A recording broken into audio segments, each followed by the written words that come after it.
नवी साहब अवां जी जेका एहतजाजी बुक हड़ताली कैंप क़ाइमु हुई आहे पीर सरहंदी ॻोठ जे बुनियादी मसइलनि जे हल लाइ ऐं अॼु उन जो एहतजाजी बुक हड़ताली कैंप जो ॿियो ॾींहुं आहे ऐं अवां सां इंतिज़ामिया राब्तो कयो आहे या अवां खे बुक हड़ताली कैंप ख़तमु करे मसइलनि जी हल जी यकीन दहानी कराई वई आहे या अञा ताईं इंतिज़ामिया अॻू निंड सुतल आहे। अवां साफ़ियुनि जी वॾी महिरबानी अवामी प्रेस क्लब मेम ॻोठ जा थोराइतो जो असांजी कवरेज कनि पिया। रही ॻाल्हि असांजी एहतिजाजी कैंप जेकी असां लॻाई हुई असां 2018 खां जेको जदोजहद में लॻा पिया आहियूं पर असांजो सिहत खां वठी मेन इशू जेको रोज़गार में बि असांजा नौजवान नज़रअंदाज़ कया पिया वञनि, चाहे गवर्नमेंट जी कोटा हुजे चाहे खणी प्राइवेट कंपनी हुजे। पोर्ट कासिम भरिसां असांजे हुते हज़ारे कंपनियूं आहिनि, हुते नौजवान रोज़गार जा इलाही मौक़ा आहिनि पर असांजा MP MN जेके मुंतख़ब नुमाइंदा आहिनि उहे के माना गहरी निंड सुतल उनखे शायदि असांजे नौजवाननि जी रोज़गारी ॾिसण न पई। ख़ाली पीर ॻोठ जो मसइलो न आहे, हीउ पूरो मली ज़िले जो मसइलो आहे। मली ज़िले जे अंदरि जेके बि देहाती ॻोठ उन में ॾिठो वञे त रोज़गार जो घणो मसइलो आहे। जिथे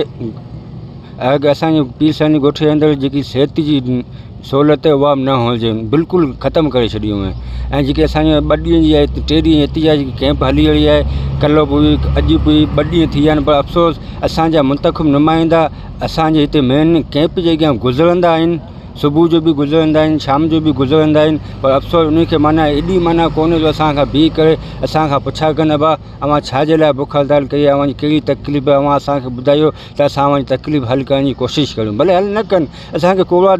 कोड़ा दिलासा त अची ॾींदा पर अफ़सोस हिन कैंप जेकी असांजी लॻल आहे उहे मुख्य रोड ते लॻल आहे। नेशनल हाईवे रज़ाकाबाद मेम ॻोठ सुपर हाईवे खे मिलाईंदे जेको लिंक रोड आहे पीर सरहंदी ॻोठ जे अंदरि उते असां वेठल आहियूं पर अफ़सोस नुमाइंदा त मटींदा आहिनि पर असांखां माना बीह करे हिकु माना दुआ सलाम करण बि गवाह नथा सम्झनि। पर असांजो इहा कैंप जारी रहंदी इंशा ताला जेसिताईं जेसिताईं असांजा जाइज़ असांजा हक़ असांजा रोज़गार असां नौजवान न ॾिना वेंदा तेसिताईं असांजी इहा 3 ॾींहं बुख हड़ताल कैंप जारी रहंदी। अगरि उन बावजूद बि इंतिज़ामिया असां पास न आई, असांखां माना असांजा मसइला न पुछाई, न मसइला हल कयईं, ख़ाली पुछण ताईं न हल करण ताईं बि अगरि न आया त असीं इंशा ताला वधीक रद्दअमल ॾेखारींदासीं। असां पहिरियां हीउ पंहिंजो जेको रोड आहे पीर सरहंदी ॻोठ जो असीं इहो रोड बि बंदि कंदासीं जेसिताईं बंदि हूंदो जेसिताईं असांजा मुतालबा जाइज़ जेके असांजा मसइला हल न कया वेंदा।